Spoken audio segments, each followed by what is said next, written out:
네, 안녕하세요. 네, 여러분과 같이 한국사를 공부하게 될 한국사 강사 이진우라고 합니다. 여러분들 우선 만나게 된 거 정말 반갑고요. 우리가 이제 한국사에 대해서 우리가 배우려고 합니다. 그거는 이제 한국사 능력 검정을 준비하는 거죠. 그 시험이 무엇인지 간단하게 보고 그다음 우리 들어가도록 하겠습니다. 자, 여러분들이 보는 이제 시험, 한국사 능력 검정 시험 대강 요강입니다. 어떤 시험을 봅니까, 여러분들? 우선 한국사 능력 검정은요, 심화와 그다음에 기초 과정으로 크게 두 가지로 나눠진다고 보시면 되겠습니다. 그다음에 자신이 획득한 점수에 따라 이제 등급이 결정되는 것이죠. 그렇죠? 그래서 3등급 이상은 60점, 그 다음에 2등급은 70점, 1급은요 이제 80점 이상이라고 보시면 되겠습니다. 그 기본 과정 또한 마찬가지라고 보시면 됩니다. 그래서 6급, 5급, 4급까지 됐고요. 점수는 똑같게 구성되어 있습니다. 그 차이점은 당연히 기본 과정과 심화 과정 차이점은 뭐가 차이가 날까요?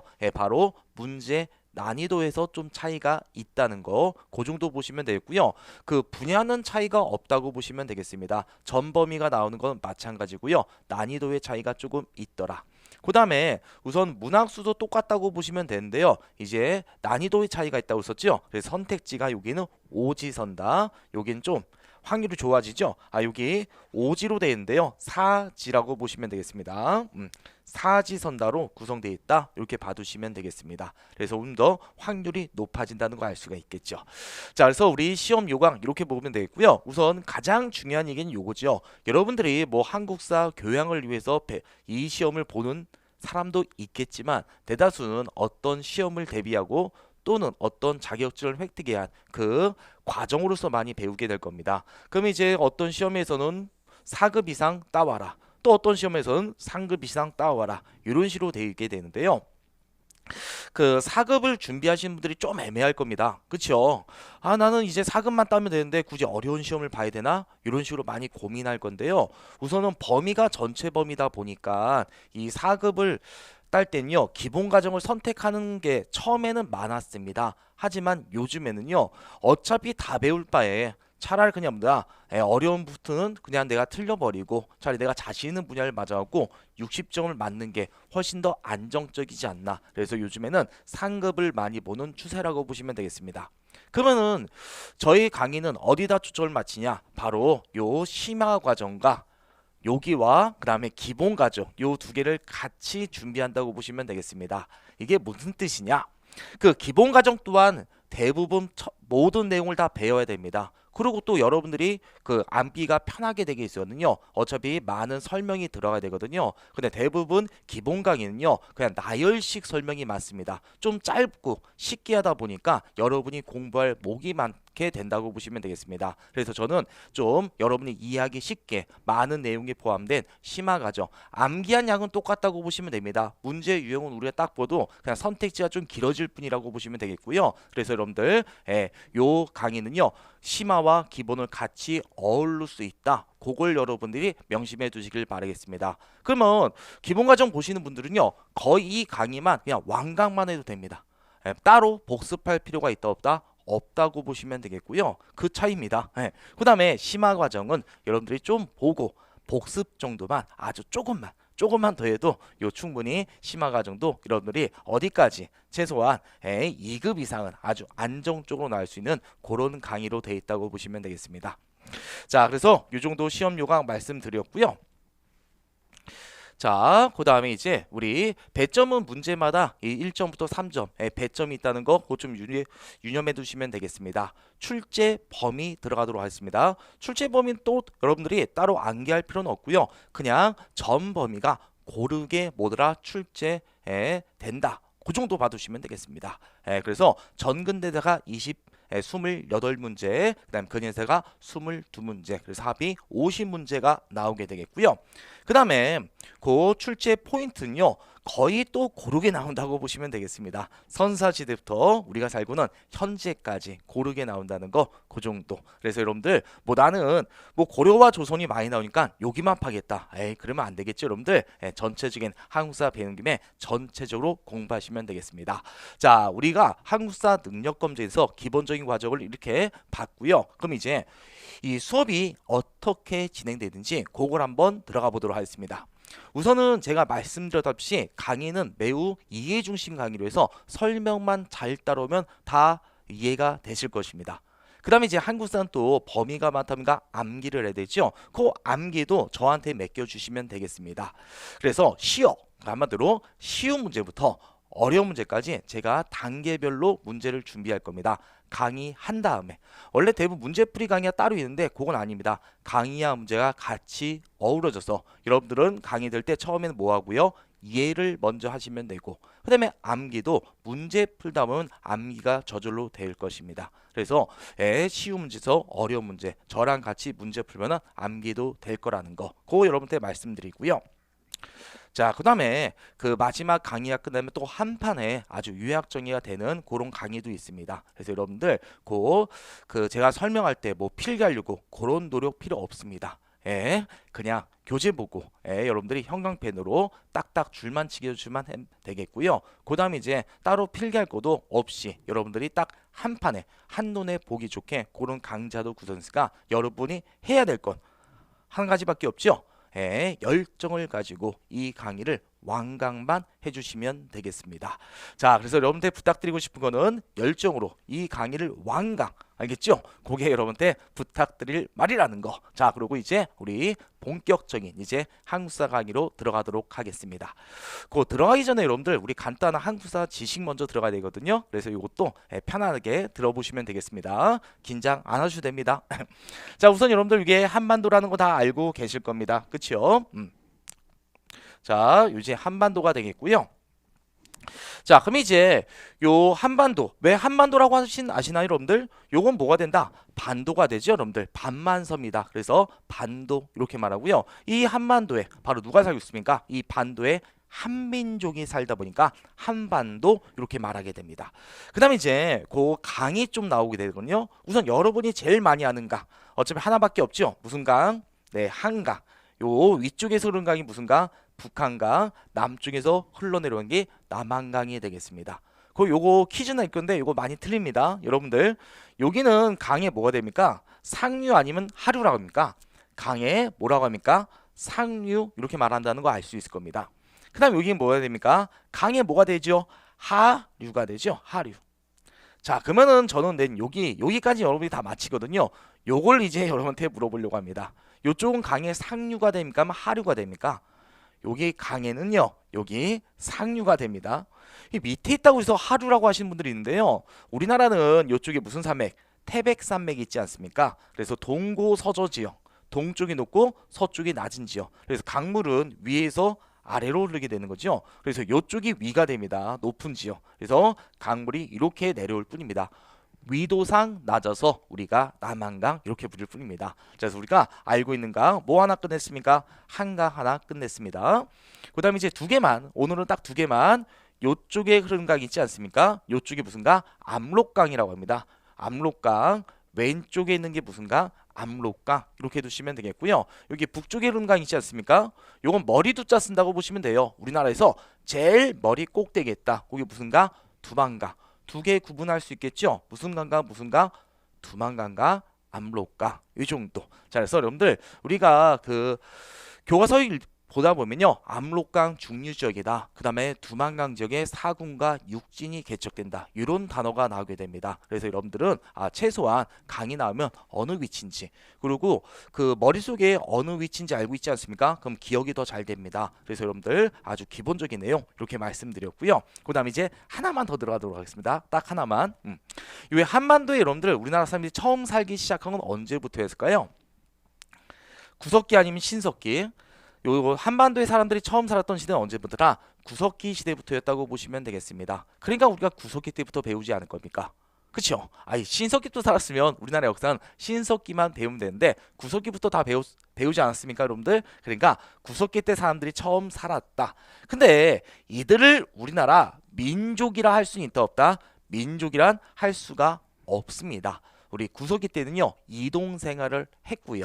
예, 요거는 이동 생활했던 건 우리가 본강의 때 들어갈 겁니다. 이동 생활에 대해서 이제 한반도에서 일본으로도 많이 이주하고요. 일본에서 우리나라 또는 중국으로도 가는 경우가 많았다고 보시면 되겠습니다. 그래서 민족이 아니라 우리 민족이 형성된 건 언제부터다? 신석기 때부터 어느 시대부터 청동기를 거치면서 우리나라 민족의 기틀이 만들어졌다고 합니다. 그래서 우리나라 민족의 특징 당연히 황인족이 되고요. 어족은 알타이어족이라고 합니다. 그 어족도 재밌는데요. 우리나라는 중국 계통과 전혀 다릅니다. 중국은요 어족과 우리나라 전혀 달라요. 우리나라는 북방 계통이라고 보시면 됩니다. 그래서 우리는 작은 소리로 또는 큰 소리로 이렇게 다 말을 할 수 있는데 그 중국 사람들은 어떻습니까? 좀 큰 소리로 말하지 않습니까? 그 사성 어조를 삽니다. 요게 다 음이 다 다르거든요. 뜻도 다르고요. 그러다 보니까 입을 계속 벌려서 하다 보니까 큰 소리를 낼 수밖에 없는 것이었습니다. 근데 이제 우리나라는 이제 뭐다? 알타이어죠. 굳이 암기할 필요는 없습니다. 그냥 한국사 배우기 전에 기본적인 지식 이렇게 들어가면 되겠고요. 자, 그다음에 이제 진짜 마지막 우리 역사 나올 때 무슨 시대와 무슨 시대? 선사시대와 그다음 무슨 시대?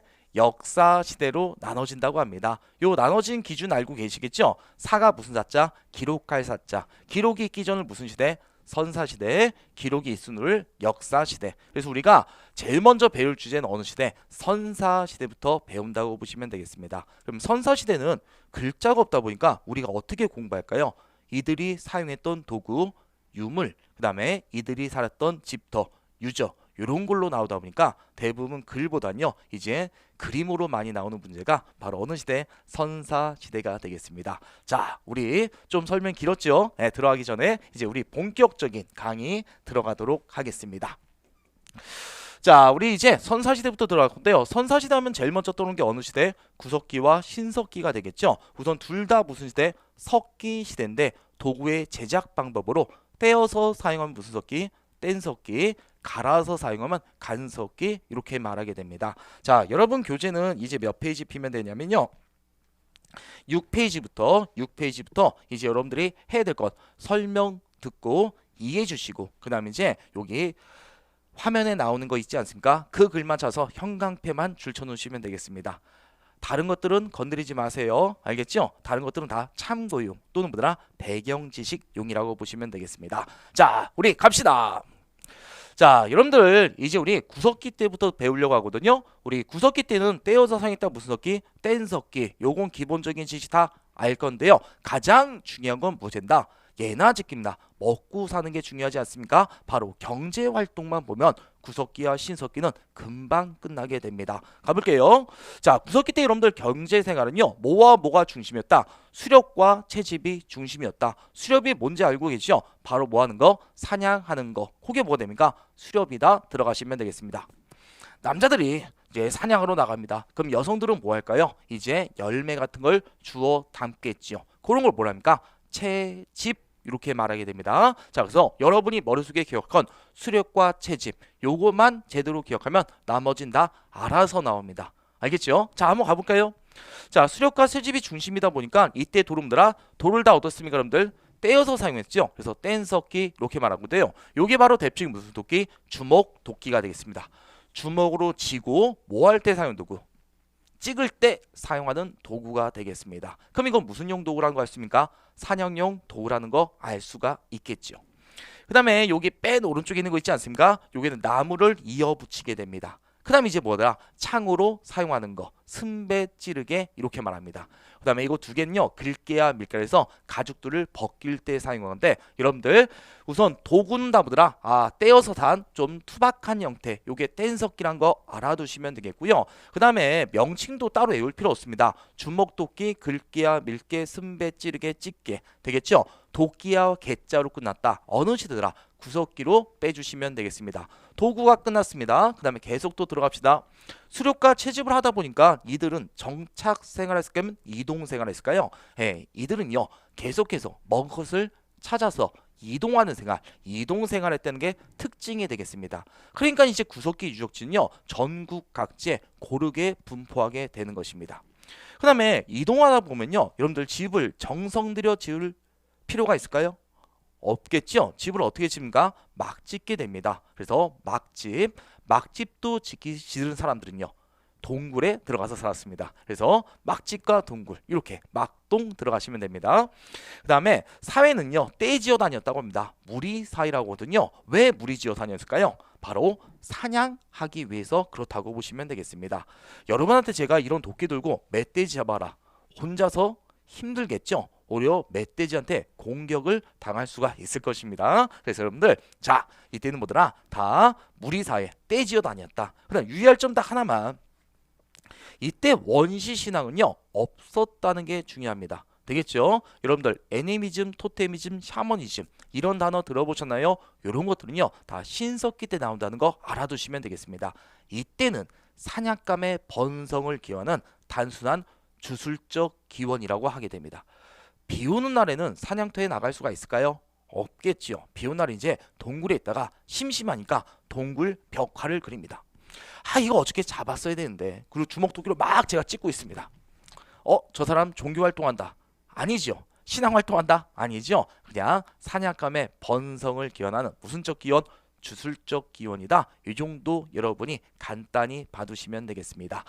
구석기가 끝났습니다, 여러분들. 여러분들 대부분 구석기는 여기 안에서 다 나온다는 거 알아두시면 되겠습니다. 우리 구석기 시대 이렇게 간단히 끝냈고요. 자, 그다음에 이제 구석기 다음에 이제 어느 시대? 신석기 가기 전에 우리가 배웠던 거 한번 써먹어 볼까요?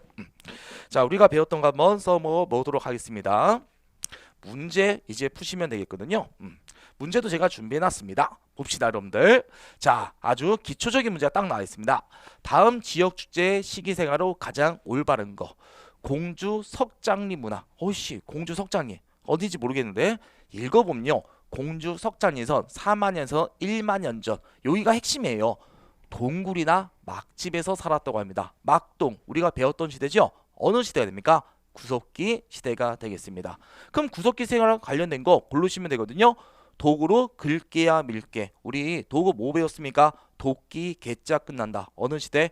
구석기 시대라고 배웠죠. 정답은 간단하게 1번 이렇게 나오게 되는 문제라고 보시면 되겠습니다. 어렵지 않죠? 자, 그 다음에 다음 문제를 한번 볼까요?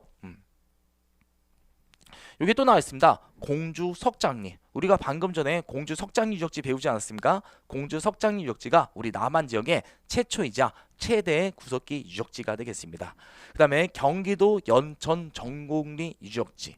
여기에서 나왔던 게 바로 주먹도끼가 되겠습니다. 이것도 아주 우연치 않게 발견된 건데요. 그 주한 미군 병사가 우리나라에 왔을 때 이걸 발견하게 되는 것입니다. 원래 1970년대까지 세계적 학설로서는요, 이 주먹도끼는 동아시아에서 안 나오는 게 정설이었습니다. 그래서 아프리카에서 대부분 동쪽으로 이사회였다. 그런 게 지배적인 학설인데요. 이게 우리 남한에서 나왔던 것입니다. 그래서 유명한 게 연천 정곡리 유적지. 그 주한미군 병사가 또 우연치 않게 그 고고학자였습니다. 고고학을 전공했습니다, 대학교에서. 그래서 이제 우리나라에서 세계적인 학계를 뒤집어 엎은 게 바로 요때가 나왔다는 거. 자, 우선은 어쩌면 그냥 배경 지식 말씀드렸고요. 여기도 나오면 그렇게 나와 있습니다. 짐승의 가죽을 벗기거나 나무뿌리 채취하는 데 사용했다. 그리고 이들은 무리지어 다녔다고 합니다. 그림만 보고 글씨 읽어도 어느 시대? 구석기 시대라는 거 알 수 있겠죠? 그럼 여러분들 벌써 정답 고르신 분들이 있을 겁니다. 벼농사, 농사 아니었습니다. 민무늬 토기도 아니고 비파용동도 배운 적 없고 화폐처럼 덩이새를 화폐, 이것도 아니죠. 우리가 배웠던 동굴과 막집 5번을 고르시면 되겠습니다. 자, 그래서 여기까지가 우리가 기초적인 문제가 되었다고 보시면 되겠습니다. 그 다음에 이제 이 5번 문제, 여기 한국사 능력 검정 고급 문제 정도가 되거든요. 그래도 똑같은 문제죠. 네. 자, 연천 정곡리 출토된 무슨 도끼? 주먹 도끼가 되겠습니다. 우리가 배웠던 거 그냥 바로 또 몇 번? 1번.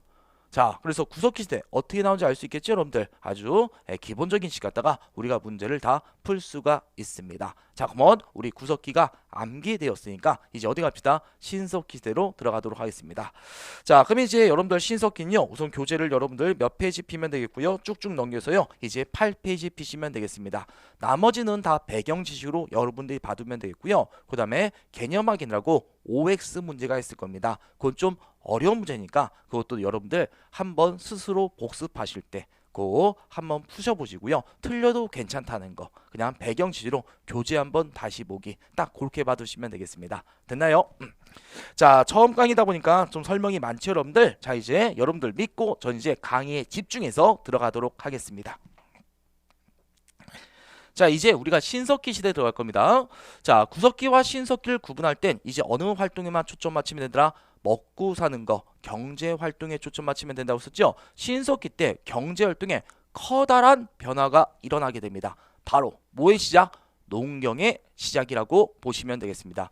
인류가 그 전까지는 자연이 주는 것만 먹었습니다. 이제 뭡니까? 식량을 직접 생산하게 되죠. 이게 그 유명한 신석기 혁명이라고 하게 되는 겁니다. 여러분들 그 혁명이라는 단어 아시나요? 세상 모든 게 뒤집어 엎어지면 그것을 혁명이라고 하게 되는 것입니다. 그 이전과는 모든 세계가 다 달라집니다. 바로 뭐 때문에? 농경 때문에. 그래서 이걸 신석기 혁명이라고 하게 되는 것입니다. 그 다음에 가축을 뭐 하는 게 좋습니까? 직접 그 잡아먹는 것보다 길러서 먹는 게 훨씬 더 안정적이 되겠죠. 그래서 우리 그걸 뭔다? 길를 목자 가축 축자 바로 목축이라고 하게 됩니다. 여러분이 암기할 건 벌써 끝났습니다. 농경과 목축 이 정도만 여러분이 암기하시면 되고요. 나머지도 금방 또 끝나게 됩니다. 자, 농경과 목축하다 보니까 이때 간섭기가 나온다고 합니다. 이게 바로 뭐더라? 농경굴지구라고 보시면 되겠습니다. 여러분들 농사 지을 때 씨앗을 그냥 땅바닥에 바로 씨앗을 뿌리면 됩니까? 그럼 바람에 흘려나겠죠? 땅을 어느 정도 파줘야 되지 않습니까? 땅 팔 때 사용한 도구 농경굴지구가 되겠습니다. 돌로 만든 괭이 돌괭이라고도 있습니다. 그 다음 돌보습 그건 거의 삽처럼 생겼다고 보시면 되겠습니다. 되겠죠? 농경굴지구 돌괭이 돌보습 제작 방법은 갈아서 아주 세밀하게 만들었지만 다 무슨 기구더라? 농기구다. 그러면 너다 신석기 이렇게만 봐두시면 되겠습니다. 어렵지 않죠, 여러분들? 자, 농기구 나왔다. 90%다 보더라 신석기 그 정도. 토끼 개짜 구석기 요거 나보더라 농기구 신석기 그 정도. 그 다음 이제 농경하다 보니까 먹고 남는 것이 남았습니다. 먹고 남는 것이 있어요. 이걸 잉여 생산물이라고 하죠. 내일 먹을 게 남았습니다. 하루아침에 다 먹으면 될까요? 안 될까요? 안 되죠. 이것을 좀 저장해야 되겠죠. 그 저장하는 게 바로 또 이제 토기가 나오게 됩니다. 여러분들 들어보셨나요? 유명한 무슨 토기? 빗살무늬 토기. 그렇죠? 빗살무늬 토기 한강에서 나왔다고 보시면 되겠습니다. 그 다음에 이 신석기 때는요. 옷을 뭐 했다는 게 또 중요할까요? 옷을 입었다니 만들었다? 옷을 만들었다는 게 중요합니다. 구석기 사람들도 옷은 입고 다녔습니다. 아시겠죠? 대부분 구석기들은 막 뻘거벗고 미친듯이 다니는 거 아닙니다. 그들은 가죽옷 이런 거 갖다가 보더라 입고 다녔는데 이제 신석기 때는요 옷을 이제 만들었던 것입니다. 그걸 보여준 게 바로 이 가락바퀴가 되겠습니다. 실 뽑는 도구라고 보시면 되겠습니다. 실을 이제 엉탈의 실을 하나씩 뽑아내는 거 그게 가락바퀴. 바늘은 당연히 무슨 바늘? 뼈 바늘을 사용했습니다. 그 다음에 우리가 이제 그 조개 이런 것들 조개 껍데기는요 다 언제더라? 신석기 시대가 되겠습니다. 요 이유는요 이 신석기 때부터는 이제 기원전 8,000년 정도 이제 인류가 기원전 70만 년 전부터요 1만 년 전까지요 빙하기였습니다. 그래서 한반도 삼면이 다 뭐더라? 물이 별로 없었어요. 대륙으로 뒤덮였던 시대입니다. 근데 신석기 때 비로소 우리가 알다시피 한반도 주변이 이제 바다로 둘러싸이게 됩니다. 엄청난 식량 자원이 나왔죠. 그게 바로 뭐더라? 이제 어로 생활을 할 수 있게 됩니다. 어로 생활. 그래서 이제 활발한 어로 생활도 할 수 있으며 물고기 잡지 못하는 사람들은 어떻게 했을까요? 바닷가 가서 구경만 하면 안 되겠죠? 자기도 일을 해야 되니까 조개 같은 거 주워 모는 겁니다. 그리고 조개를 먹고 조개 껍데기를 버리죠. 거기 바로 조개 껍데기 무덤 이렇게 말하게 되는 겁니다. 그래서 여러분들 조개 껍데기가 나왔다. 어느 시대더라? 신석기 시대구나. 이렇게 봐두시면 되겠습니다. 자, 우리 암기할 거는 토기와 빗살 그 뭐더라 가락바퀴 요 정도만 여러분이 봐두시면 되겠죠. 요거 두 개는 같이 연결해서 이해해 두시면 되겠고요. 그 다음 이제 나머지도 금방 끝납니다. 농경과 목축 어루라다 보니까요, 이들은 이동생활하면 정착생활, 당연히 무슨 생활? 정착생활하게 됩니다. 어디 가서 정착했을까요? 농사 짓기에선 이제 강가로 가게 되겠고요. 그 다음 이제 어로 생활하기 위해선 이제 어디라 바닷가로 가게 됩니다. 그래서 여러분들 우리 한강 하면 가장 유명한 강이 한강이죠. 서울 암사동 유적지. 이게 바로 빗살무늬 토기가 나왔던 곳입니다. 그 다음 여름철에 그 우리 바닷가에 놀러 간다. 그럼 대부분 어디로 가죠? 강원도 강릉, 그치요? 또는 양양. 그 다음에 이제 부산 해운대 유명하지 않습니까? 그래서 강원도나 그 부산 유적지 있죠? 다 그게 뭐더라? 신석기 때 유적지가 되겠습니다. 유적지는 따로 공부 안 하셔도 됩니다. 여러분들 유적지만 보고 어디니 안 나오고 유적지에서 나왔던 유물과 유적이 같이 나오게 되거든요. 그러면 이제 우리가 알고 있는 집 갖다 충분히 문제 풀 수 있으니까 유적지는 따로 안 봐도 된다는 거 그 정도 해두시면 되겠고요. 자, 계속 들어갑시다. 자, 이들은 강가와 해안가에 정착상이 되고요. 이제 오래 살 집입니다. 그럼 집을 어떻게 지어야 될까요? 막 지으면 안 되겠죠? 정성 들여지겠죠. 정성 들여서 짓는 집보다 움집이 되겠습니다. 그 움이란 게 반지하란 뜻입니다. 반지하. 그래서 반지하로 집 짓기가 훨씬 더 좋고요. 편합니다. 그 다음에 또 따뜻하지요. 그래서 화덕에 치는 가운데. 그래서 4명에서 5명이 살 수 있는 집. 요게 움집입니다. 그 요즘에 텐트 되게 비싸지 않나요? 뭐 100만 원짜리 텐트도 있는데 그거보다 더 높은 가격도 있는 거 그것보다 훨씬 좋아요. 알겠죠? 거기보다 움집이다. 이렇게 해두시면 되겠습니다. 자, 그 다음에 이들은요 이제 예전처럼 막 떼지어 다니지 않습니다. 이제 가족 단위로 농사를 짓겠죠. 그래서 시족을 기반으로 한 부족사회 이렇게 봐두시면 되겠고, 아직까지 계급은 나왔다 안 나왔다? 안 나왔던 평등한 사회가 되겠습니다. 그 다음에 신석기 때 드디어 이게 나옵니다. 원초적인 신앙. 무슨 신앙? 원시 신앙이 나오게 됩니다. 그 원신앙이 첫 번째가 뭐더라? 애니미즘. 이런 게 나오게 된다고 보시면 돼요. 애니미즘. 모든 그 무생물에 영혼이 깃들어져 있다. 이 물이 아니라 물림 이렇게 말하는 겁니다. 물에도 뭐 있다? 영혼이 있다.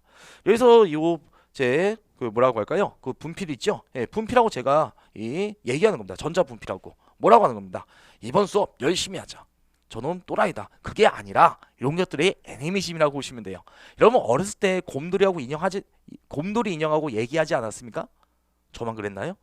자, 그럼 대부분 그 무생물의 영혼이 있다. 원초적인 신앙의 반로가 되겠고요. 그 다음에 이제 자연물, 특히 자연물을 되게 많이 숭배했던 이유가 바로 뭐 때문에 그럴까요? 농경이죠, 농경. 그렇죠? 이 농사짓기에서 뭐가 중요할까요? 이제 태양, 빛, 그다음가 비가 언제쯤 내리는지 이런 게 매우 중요하죠. 그래서 자연물에 뭐가 있다? 영혼이 있다. 그게 애니미즘이라고 보시면 되겠습니다. 애니미즘과 토테미즘을 구별해서 따로 안 나옵니다. 그래서 이런 것들이 나왔던 게 다 뭐더라? 신석기란 것만 기억하면 됩니다. 그리고 이들은 무슨 생활? 정착생활을 했었죠. 정착생활하다 보니까 이제 특정 동물을 계속 만나게 됩니다. 동물에도 서식지가 있다 보니까 우리 집에서 곰탱이가 계속 많이 나왔다. 우리는 뭐다? 이 곰 부족과 아마 연관이 있지 않을까? 곰을 부족의 상징으로 하자. 아니다. 우리는 호랑이를 상징으로 하자. 호랑이를 계속 봤으니까. 그러면 부족의 상징이 호랑이. 이런 것들이 나보더라 토테미즘이라고 보시면 되겠습니다. 자, 그 다음에 샤머니즘. 이건 일종의 뭐더라? 무당이라고 보시면 되겠죠. 이 무당이 첫 번째 한 일이 무엇인지 아시나요? 바로 비 내리게 했다고 보시면 되겠습니다. 그래서 여러분들이 기억할 건 이런 원초적인 신앙, 미즘과 니즘은 어느 시대 때 나왔다? 신석기 때부터 출현했구나. 그 정도만 여러분이 받으면 신석기는 마무리가 되겠습니다. 정리됐지요? 자, 그래서 여러분들 신석기는 이렇게만 여러분들이 딱 봐두시면 되겠고요. 그 다음에 한 가지 유의할 점이 이 정도만 들어가도록 하겠습니다. 이때 농경이 뭐라고 합니까? 시작이라고 하죠. 그럼 농경의 시작이라는 얘기는 뭔 뜻일까요? 예를 들어서 신석기 사람들이 100명이다. 그럼 농사 짓는 사람들이 이제 몇 명 나왔다는 걸까요? 2명 내지 5명. 시작이니까 그런 의미라고 보시면 됩니다. 그래서 이때부터는 이제 농경의 시작이라는 거, 이제 신석기 말. 뭐 예를 들어서 여기가 신석기 시대다. 그러면은 신석기 때 주된 경제사는 처음에는 수렵과 채집. 이건 그냥 배경 지식입니다. 또 어려운 거 한다고 어려워하지 말고요. 그다음 이제 신석기 여기 후기 정도 가면 이제 요때부터 이제 뭐더라 농사 짓는 사람들이 100명 중에 90명 그렇게 되었다는 걸 말합니다. 그럼 이런 얘기를 왜 하냐? 이때 여러분들 벼농사를 지으면 될까요, 안 될까요? 벼농사가 아니라는 거 이걸 여러분들이 꼭 좀 기억해 두시길 바라겠습니다. 이 농업의 최고 업그레이드 단계가 벼가 되겠습니다. 벼. 우리나라에서 이 벼를 전국 각지에 재배하기 시작한 건 조선 후기 때나 됩니다. 엄청나게 재배하기가 어렵다는 거 알 수 있겠죠? 그래서 이때까지는 벼가 아니라 무슨 작물 위주더라? 밭농사 위주더라. 여러분들이 이 정도만 하나 더 추가시키면요. 한국사 그 기초부터 심화까지 모든 게 끝났다고 보시면 되겠습니다. 자, 이제 드디어 우리가 신석기 내용이 다 끝났고요. 신석기 내용 끝났고 그럼 이제 문제 한번 풀어볼까요, 여러분들? 문제. 자, 문제집 피시면 되겠고요. 자, 문제집 피시도록 하겠습니다.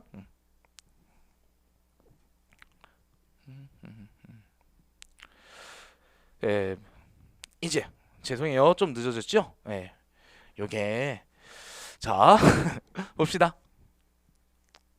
아주 쉬운 문제부터 이제 들어가 보도록 하겠습니다. 자, 제가 이렇게 버벅거리는 누가 여러분들은 문제집을 피면 되겠고요. 우리 3번 문제 들어가도록 하겠습니다. 가시대 이 빗살무늬 토기와 그 다음보다 가락바퀴 이렇게 나와 있습니다, 여러분들. 그리고 이 빗살무늬 토기가 끝면이 뾰족하죠. 그 이유가 강가와 해안가는 땅이 어떻습니까? 딱딱하지 않지요. 되게 그 물렁하다고 하지 않습니까? 그러니까 저것을 뾰족하다 보니까 이 흙과 그런데 딱 박아 세울 수 있게 만든 게 저 빗살무늬 토기의 특징이 되겠습니다. 자, 그 다음에 이제 그 정착생활하면서 움집을 짓고 살았더라. 이와 같은 도구를 만들어 사용했다고 합니다. 여러분들 여기 끝이 표현한 건 이렇게 땅에 박기 좋고요. 근데 이 빗살무늬가 그 조개 껍데기 있지 않습니까? 그거 눌러 찍으면 이런 모양이라고 보시면 되겠습니다. 그 다음에 이게 무슨 바퀴? 가락 바퀴가 되겠습니다. 아주 쉽게 뭐의 시작? 농경의 시작. 맞죠? 신석기 돼 보니까 아주 쉽게 이렇게 끝났다고 보시면 되겠습니다. 그 다음에 밑줄친 이 시대에 볼 수 있는 유물로 적절한 것 이렇게 나왔습니다. 여러분들 우선 움집이죠. 그다음 돌을 갈고 있습니다. 이게 갈돌과 갈판이라고 합니다. 그 다음 농경이 시작된 이 시대라고 나왔어요. 농경이 시작된 이 시대. 농경이 시작된 이 시대. 그럼 이건 어느 시대? 당연히 신석기가 되겠죠. 우리가 배웠던 거 아주 쉽게 1번 들어가면 되겠습니다. 나머지는 우리가 다 아직 못 배웠던 것이요. 그래서 우리 이 정도 해두시면 되겠고요. 그 다음 이제 어려운 문제 한 문제 풀고 마무리 짓도록 할까요? 7번 문제 들어갑시다. 선사문화축제에서 본 그림에 대한 설명을 이제 붙이려고 한다. 가에서 마에 대한 설명 올바른 것 이렇게 나왔습니다. 자, 볼까요? 요건 뭐더라? 움집이 되겠죠? 가, 움집. 원형 또는 뭐가 둥근 방의 움집. 이것도 맞다고 보시면 되겠습니다. 이 신석기 집터는요, 위에서 봤을 땐 좀 더 원형이라고 보시면 되겠습니다. 원형이라고. 자, 잘못된 걸 찾는 거죠. 자, 이제 나는 요 그림에선 사람이 농사 짓고 있습니다. 그럼 어떤 도구로? 돌로써 우리가 배웠던 농경, 굴지구 이런 걸 농사를 지어야 되겠죠. 근데 지금 청동제 농기구로 농사를 짓고 있다고 합니다. 청동제 농기구 말이 안 되죠, 여러분들. 그렇죠? 그리고 청동기는 이따가 배우겠지만요. 농기로서 적합하지도 않다고 보시면 되겠습니다. 자, 그래서 정답 아주 쉽게 2번 이렇게 고르면 되는 문제가 되겠습니다. 요게 그 어렵게 나온 문제 중에 하나라고 보시면 됩니다. 가장 어려운 문제도 여러분들 금방 풀 수가 있겠죠. 자, 그래서 요 정도 우리 문제풀이 하고요. 자, 그럼 이제 우리 다시 본문 내어서 청동기 때부터 이제 들어가시면 된다고 보시면 되겠습니다. 자, 우리 구석기와 신석기가 이렇게 끝났습니다. 그리고 여러분들 그 신석기도 우리가 여기 화면에 나온 거 그거 위주로만 여러분들이 줄쳐 주시고 나머지는 배경 지식으로 여러분들이 봐두시면 되겠습니다. 아시겠죠? 자, 그럼 이제 우리 기운에서 마지막 선사시대 주제 청동기와 철기 여긴 더 금방 끝납니다. 아시겠죠? 자, 금방 끝낸가 집중해서. 자, 우리 구석기와 신석기는요, 그들이 경제 활동만 초점 맞추면 된다고 썼죠. 경제 활동. 이 청동기와 철기는요, 이 청동 재질의 특징이 무엇인지, 철기 재질의 특징이 무엇인지 그것만 여러분들이 봐두시면 되겠습니다. 아시겠죠? 청동의 재질은요, 우선 특징이 옵니다. 매우 귀중하다는 게 특징입니다. 되겠죠? 매장량이 적습니다. 그리고 녹num점이 높아서요, 철기보다 만들기도 까다롭습니다. 그 다음에 내구성은 가장 약하다. 내구성이 약한다는 게 특징이에요. 그럼 내구성이 어느 정도 약하냐? 이 청동기 짝대기를 만들었다고 합시다. 예. 땅을 파면 땅이 깨지 않고 깨져버립니다. 내구성이 좀 약하죠. 예, 그래서 이 청동기는 귀하고 약하다. 이렇게 여러분들이 꼭 하나 기억해 두시면 되겠습니다. 그럼 나머지는 금방 끝납니다. 자, 귀하고 내구성이 약하다니까 청동지 농기구를 만들까요? 안 만들까요? 절대 만들지 않습니다.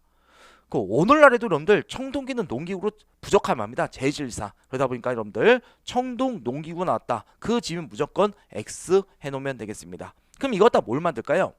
제가 사람은 찌르면 들어간다고 했었죠? 바로 무기를 만들게 됩니다. 청동 무기. 그래서 가장 대표적인 게 뭐더라? 비파형 동검이 되겠습니다. 이 현악기 중에 하나죠. 비파. 팔자형처럼 생겼다고 보시면 돼요. 그런 형태라서 비파형 동검이 되겠습니다. 자, 이 비파형 동구 갖다가 이제 뭐 할까요, 여러분들? 농사 짓는 게 아니라 싸움이 되겠죠. 드디어 이제 쌈박질의 시작. 우리 쌈박질 좀 천박한 용어죠. 좀 더 고급 용어로 정복 전쟁의 시작 이렇게 말하게 됩니다. 그러면 이 정복 전쟁에서 이긴 자들은 뭐가 될까요? 남을 지배하지요. 드디어 지배자와 그다음에 이제 싸움에서 진 사람들은 지배를 받아야 되죠. 피지배자. 드디어 인류가 무슨 사이로 출현하니까 계급 사이로 출현한다고 보시면 되겠습니다. 우리 구석기와 신석기는 도구, 그 다음에 경제생활, 그 다음에 집, 그치요? 그 다음에 신앙도 다 달라졌지요. 평등 사이라고만 공통점이었습니다. 근데 이제 청동기 때는요, 드디어 이제 인류 사이가 계급 사이로 갔다는 거. 매우 매우 중요한 변화지요. 이게 책에 나와 있을까요? 책엔 없다고 그랬었죠? 유물과 유적으로 우리가 본다고 보시면 되겠습니다. 그 유물이 바로 뭐더라? 고인돌이 되겠습니다. 일명 탁자식 고인돌, 한강 이북에 보여서 북방식 고인돌 이렇게 말하는데요. 이거 실제 보신 분들은 많이 실망할 겁니다. 교과서나 또는 한국사 강의할 때 매우 매우 중요하다고 배우는데 막상 보면 사람 키 높이밖에 안 되고 저거 만들기 쉬워 보이는데 좀 허접해 보입니다. 근데 여러분들 생각을 좀 달리 합시다. 이 고인돌을 여러분이 만들었다고 생각합시다. 혼자서는 택도 없습니다, 여러분들. 그쵸? 그리고 이 고인돌 주변에 저런 돌도 없습니다, 여러분들. 딴 데서 갖고 와야 됩니다. 아마 여러분들이 평생 걸려도 이 기둥 하나 만들기도 힘들다고 보시면 되겠습니다. 그래서 이 고인돌을 만들기 위해선 그 당시에 한 최소한 50명, 많게는 500명 이상 동원되는 것입니다. 저 적게돌은요, 그 10톤 가까이 되는 무게도 있습니다. 엄청나겠죠. 그래서 여러분들 이 고인돌은요, 결국 이 강력한 지배자가 나와서 수많은 사람들을 노동력으로 부려먹었음을 보여주는 게 바로 이 고인돌이 되겠습니다. 되겠죠? 그래서 우리는 역사적으로 봤을 때 저 고인돌을 미루어 이거는 무슨 사회다? 계급사회다. 우리가 이렇게 유추하게 되는 것입니다. 자, 여러분들이 이 돌을 나르는 사람이라고 생각합시다. 기분이 좋을까요? 안 좋겠죠. 그치 여러분들? 그래서 이제 이 피지배자는요, 지배층한테 물어봅니다. 근데 우리가 왜 너네 말을 들어야 되지? 그러면은 이 지배자들이 이렇게 말합니다. 너네랑 나랑 원초부터 다르다. 우리는 어디서 내려온 민족이다. 하늘에서 내려온 민족이다. 우리만이 선택받은 민족이다. 바로 선민사상, 이런 걸 주장하게 되는 것입니다. 자, 여러분들 이 선민사상이 나오게 되지 않습니까? 그럼 피지배겠죠. 그렇구나. 그냥 갈까요? 또 물어봅니다. 증거 대보라고. 니네가 하늘의 자손이란 거. 그럼 바로 비파형 도구로 베어버린 거죠. 새끼야! 이러면서. 그 다음에 이제 또 하나가 뭐가 있습니까? 청동방울과 청동거울이 되겠습니다. 신의 음성 들려주자. 청동방울 짤랑짤랑 해주죠. 그럼 애들 깜짝 놀랍니다. 생전 처음 듣던 소리다 보니까. 그 다음에 청동거울도 사람이 얼굴빛을 사용한 게 아닙니다. 원래는 저희 청동거울 뒷면으로 이 목에 걸고 다닙니다. 목에. 그리고 뒷면으로 해놔요. 평상시에는. 그 다음에 이제 햇빛 좋은 날 있지 않습니까? 단상에 올라가서 이것을 쫙 비춰주게 됩니다. 그럼 햇빛 반사돼서 어떨까요? 눈부시겠죠. 눈부실 때 봐라 이놈들아 이러면서 자신의 신성함을 보여주는 거. 유치한 게 아니라 실제 그랬습니다. 아시겠죠? 그 당시엔 먹혔다고 보시면 되겠습니다. 자, 그래서 여러분들 여기까지 하면 선미사상은 다 됐고, 그 다음에 한 손에 비파용 도구 들고 한 손에 방울 두고 춤만 추면 뭐가 됩니까 여러분들? 춤을 추면 어디서 많이 보지 않습니까? 칼 두고 방울 두고 춤춘 사람 무당이 되겠죠. 그래서 이 당시에는 정치적 지배자와 제사장이 일치했죠. 그래서 이걸 무슨 일치사회? 재정 일치사회다 이렇게 말하게 됩니다. 청동기 이게 가장 중요한 거 90%가 다 끝났다고 보시면 되겠습니다. 어려운 거 없죠 여러분들? 자, 그래서 이 정도 하면 되고, 그 다음엔 우리가 조금만 더 디테일하게 한 발자국만 더 들어가 보도록 하겠습니다. 그게 뭐냐, 여러분들, 이 청동 무기는 누구만의 전유물일까요?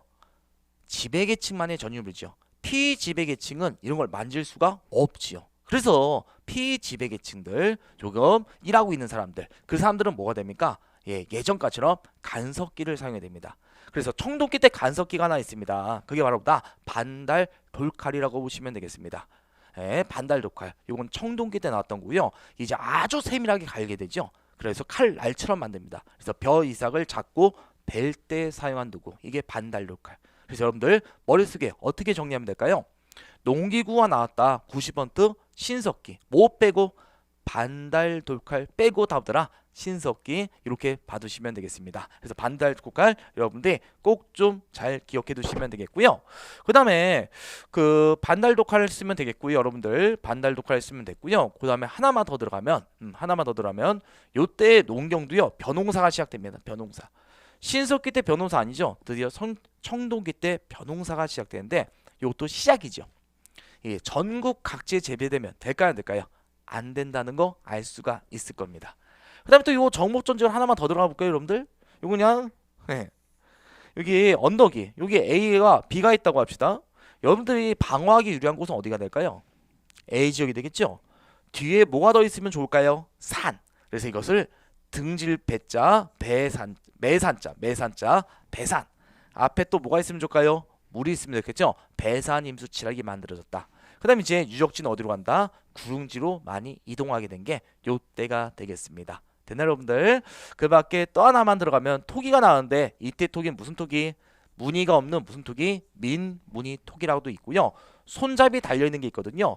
미송리식 토기라고 있습니다.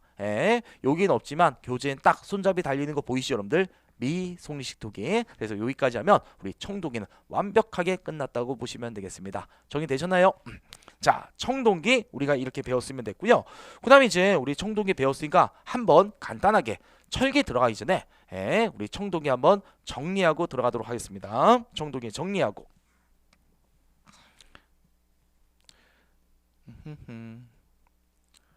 자, 우리 청동기 문제 하나만. 자, 우리 청동기 문제 두 문제 정도 하나 풀고 들어가도록 하겠습니다. 자, 나머지 문제를 여러분들이 좀 봐두시면 되겠고요. 그 다음 이제 청동기와 철기. 자, 9번 문제 한번 볼까요 여러분들? 다음 가상 다툼에서 볼 수 있는 모습으로 옳지 않는 것, 이렇게 나왔습니다. 사유재산과 계급 발생이 나왔습니다. 송궁리 유적지는 말하고 있다.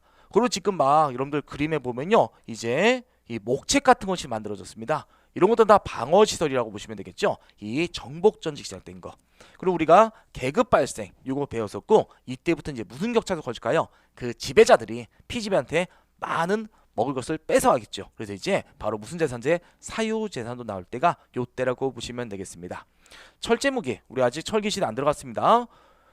정답 1번입니다. 아주 간단하게. 그 다음에 고인돌, 그 다음 우리가 배웠던 반달돌칼, 청동문과 청동거울, 그 다음 무늬가 없는 토기, 민무늬 토기, 이런 게 뭐더라? 우리 청동기시대, 이렇게 봐두시면 되겠고요. 그 다음 이제 우리 10번 문제 요거 봅시다. 가시대에 처음 제작된 유물로서 올바른 것, 이렇게 나왔습니다. 가시대 올바른 거.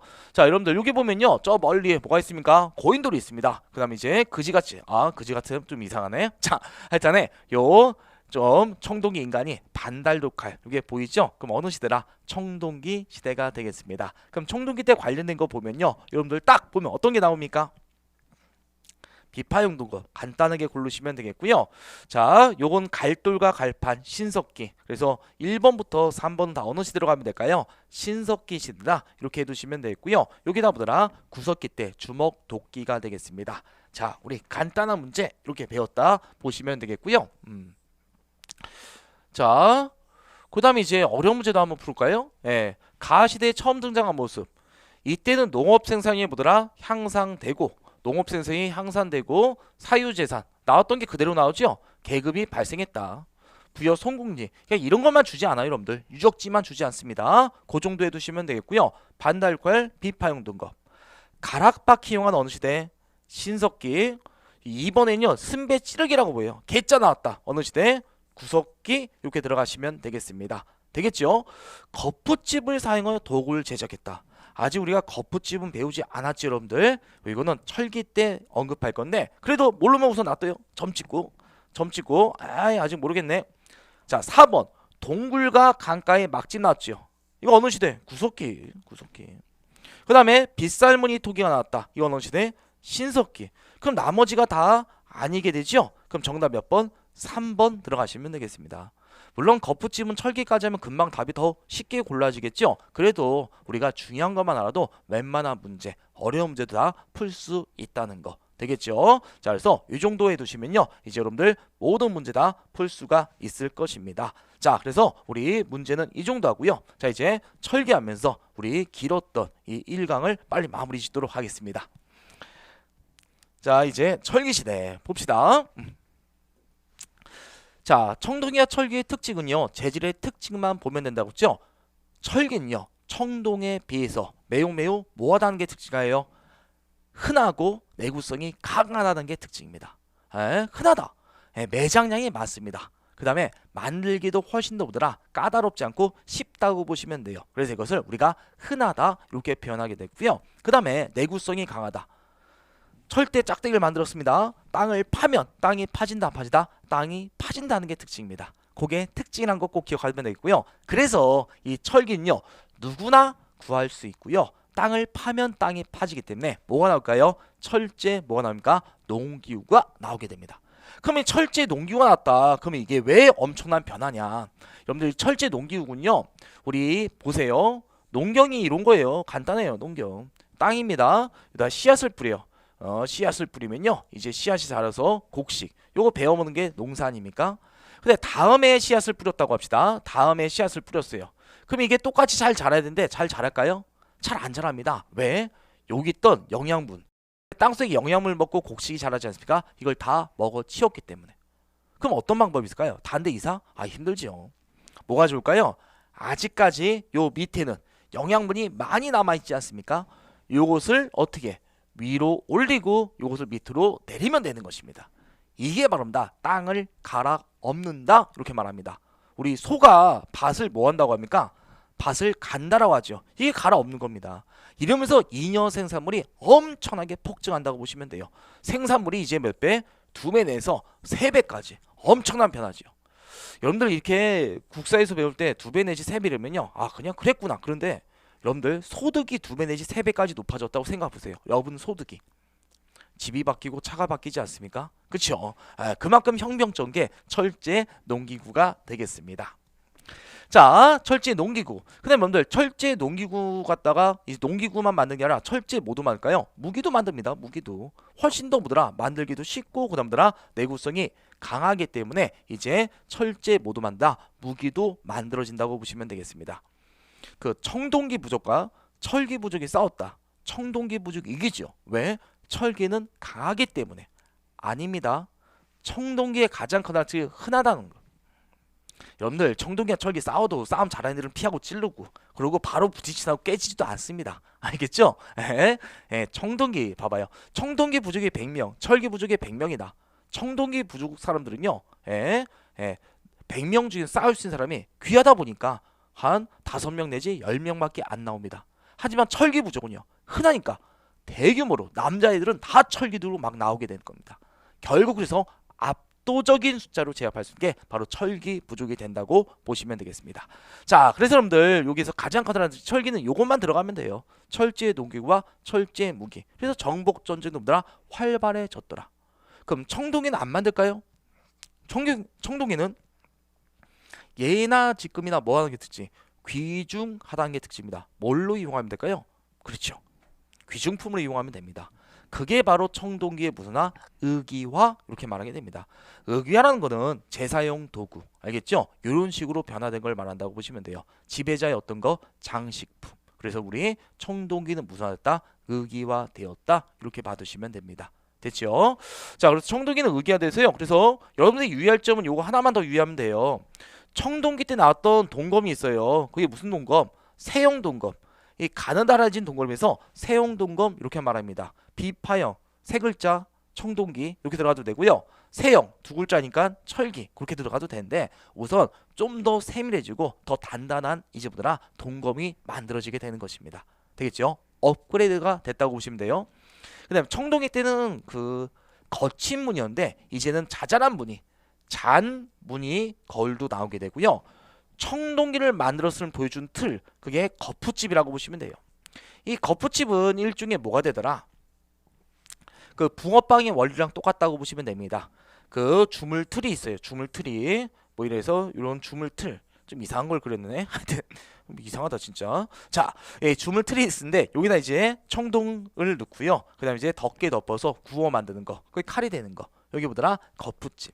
그래서 이 거푸집은 당연히 청동기 때부터 있었겠죠. 근데 요거는 왜 철기 때 이게 나오냐면 우리가 거푸집이 발견됐는데 그 언제 이게 사용된 건지 상한선을 따져보니까 딱 철기까지만 걸리게 됩니다. 철기까지만. 그래서 이제 보더라 요 거푸집은 이게 철기 여기 파트에 나온다고 보시면 돼요. 자, 그래서 우리가 어떤 거 요 두 개까지 더 봐두시면 되겠고 이제 마무리 십시다. 금방 끝나죠 철기는요. 자, 이때 무덤은요 만들기가 좀 더 쉬워진다고 보시면 됩니다. 그래서 만들기가 쉬워진 널 무덤과 동 무덤이 나와요. 그 옛날에 청동기 때는 어떻습니까? 다 옛날이지만 여러분들 그 청동기 시대 때는 지배층이 어떻습니까? 그 많지 않았거든요. 그래서 한 사람을 위해서 많은 노동력이 투입되었다고 보시면 됩니다. 근데 이에 반면에 이 철기 때는요 이제 중소 지배계층도 많아지게 되거든요. 사람들 인구도 증가하니까 이제 무덤을 빨리빨리 만들어야 됩니다. 그래서 이제 널 무덤, 널이란 건 사람의 관이라고 보시면 돼요. 알겠죠? 관을 뭐라고 한다? 널이라고 합니다. 그래서 나무로 만든 무덤, 널 무덤 여기 나온다고 보시면 돼요. 그 돌널 무덤은 되게 어렵게 나올 때 몰라도 될 건데 돌널 무덤은 청동기 때 이건 만들기가 쉬운 널 무덤 그렇게 두시면 되고요. 항아리 두 개 이어 붙인 거 이걸 무슨 무덤? 동 무덤. 우리 장독 같은 거 있지 않습니까? 두 개를 이어 붙인 거죠. 거기 무슨 무덤? 널 무덤. 널독 어느 시대다? 철기 시대 이렇게 봐두시면 되겠습니다. 널무덤과 동무덤 한 글자 철기 시대 그렇게도 암기하시면 되겠고요. 그다음에 이제 이 청동기 철기 진짜 마지막인데요. 우리나라에서 이런 동전이 나왔습니다. 발령전과 명도전. 여러분들 우리나라에서 화폐를 처음 만들었던 시대는요 어느 시대가 될까요? 고려 시대입니다. 고려 시대 때 화폐를 처음 만들었습니다. 그럼 이건 뭘까요, 여러분들? 우리가 만든 건 아니죠. 중국 그렇죠. 중국과 교류했음을 보여줍니다. 이 화폐는 중국에서 출토된 거가 우리나라에서 출토되거든요. 그 얘기는 중국 사람들이 여기까지 왔고 더 정확히 들어가면 우리가 유추하면 교류가 일어났다. 그런 걸 유추할 수가 있겠죠. 그리고 경상남도 창원 다루에서 요게 출토되었습니다. 붓이 출토되었습니다. 붓이. 그러면 이때부터 우리는 뭐더라? 한자 사용했다. 그걸 또 보여주되고요. 이 붓 또한 어디서 어디서 전래되었을까요? 일본 바다 건너 원숭이가 아니죠, 여러분들. 그렇죠? 요거는 이제 어디서 중국에서 이제 전래됐음을 알 수가 있습니다. 자, 그래서 우리 철기 시대 이렇게 보면요. 다 마무리가 되었습니다. 그다음 하나만 유의할 점. 그 여러분들 그 청동기하고요. 청동기 시대와 철기 시대. 철기 시대 글씨가 잘 써지네. 알아서 보세요. 요 시대는요. 정치, 경제, 사회가 다 똑같다고 보시면 돼요. 정치로 지배계층이 나왔고 경제적으로는요. 농업 생산력이 더 폭증하게 되고 사회적으로는요. 가부장적 사회. 그 여러분들 이게 뭡니까? 그 사내 남자, 밭전자지요. 밭전자. 밭에서 힘쓴 사람.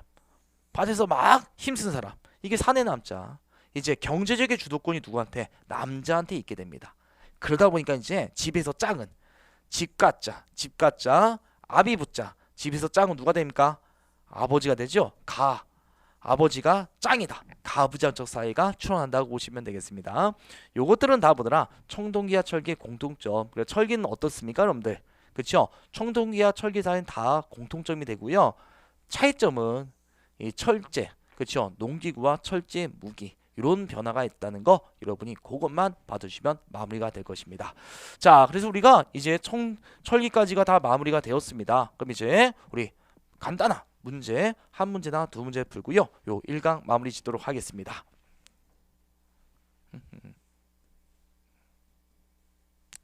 자, 이제 여러분들 그 철기 교재는요 다 형광펜 치시면 되겠고요. 그 다음 이제 문제집도 피시고 제가 이러고 있을 동안 자, 여기 12번 문제 정도 하나 풀어봅시다. 12번 정도 문제. 다음 유물 통해 할 수 있는 당시 우리나라 민족의 모습으로 옳은 것 나왔습니다. 이게 무슨 도전? 명도전. 외울 필요 없어요. 그냥 화폐가 나왔다 그 정도만. 그 다음에 붓이 출토되었죠. 요거 다 알 수 있는 거. 중국과 교류했다. 붓 갖다가는 뭘 사용했다? 한자 사용이다. 이렇게 들어가시면 됩니다. 비파형 동검은 어느 시대? 청동기가 되죠. 청동기. 그다음 화폐가 주도했다. 주조란 건 뭘 말합니까? 만들었다는 건 말이죠. 만들었다. 안 만들었어요. 이건 중국에 전래된 겁니다. 그래서 정답은 몇 번? 1번. 이렇게 받으시면 철기까지 마무리가 다 되실 겁니다. 되겠죠? 자, 그래서 이 정도 여러분이 해두시면 되고요. 나머지 문제는 제가 안 푼 이유는요. 여러분이 뭐 하라는 거 복습하시면서 풀어봐 주시면 되겠습니다. 되겠죠, 여러분들? 자, 그래서 여러분들 그 기초과정 들으신 분들은 뭐합니까? 이 정도 하면 암기가 됐고요. 그리고 따로 복습할 필요 없이 그냥 바로 문제를 풀 수 있을 겁니다. 그 다음 심화과정 하시는 분은요. 그럼 나머지 문제 그 정도만 여러분이 푸시고 딱 정리되면요. 요 파트는 끝나게 될 것입니다. 되겠죠? 자, 그래서 여러분들 우리 1강 좀 길었지만 잘 따라주셔서 고맙고요. 우리 2강 때도 꼭 뵙도록 하겠습니다. 여기서 끝나는 거 아닙니다. 2강 때 뵙도록 하겠습니다. 감사합니다.